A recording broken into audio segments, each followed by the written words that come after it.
tourism industry will be affected by these latest attacks. Alan Agib, BBC News, Yemen. Let's talk more about that and about the bombs here in or at least the failed bombs here in the UK. Joining us is Blair Johansson from the US Terrorism Research Center in Washington. Welcome to BBC News. So what is your take on this, the bombings that have gone on there in Yemen, and also what's been taking place here in the United Kingdom? Well, it's pretty much at this point a little bit unclear as to what the connection might be between the two. Certainly we're looking at all the possible connections, notably Al-Qaeda, certainly one of the more prominent groups we're looking at. Do you fear that it is Al-Qaeda linked, or as far as the UK is concerned, do you think that it may be local cells who are operating somewhat independently from a higher command? Sure. Certainly the idea that this is a loosely based connected network is pretty prominent at this point. It is believed that they are at least Al-Qaeda inspired, if not fully directed.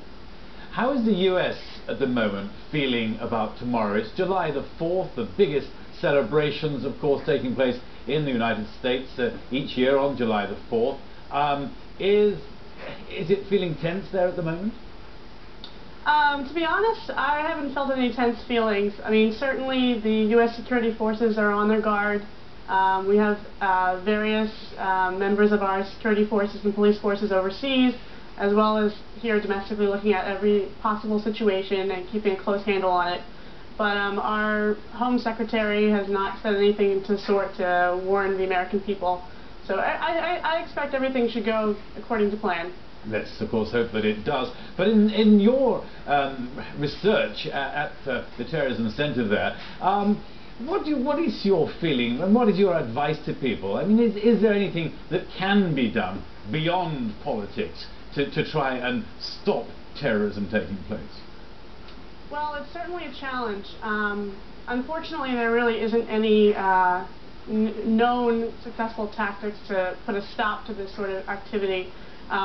Police forces and politicians have a great challenge on their hands, and certainly I'm confident that everyone's taking it as seriously as possible and really trying to come up with the best solutions. Blair Johansson, many thanks for being with us. No problem. Thank you. Now, the US military in Iraq claims Iran has been using the Shia Islamic political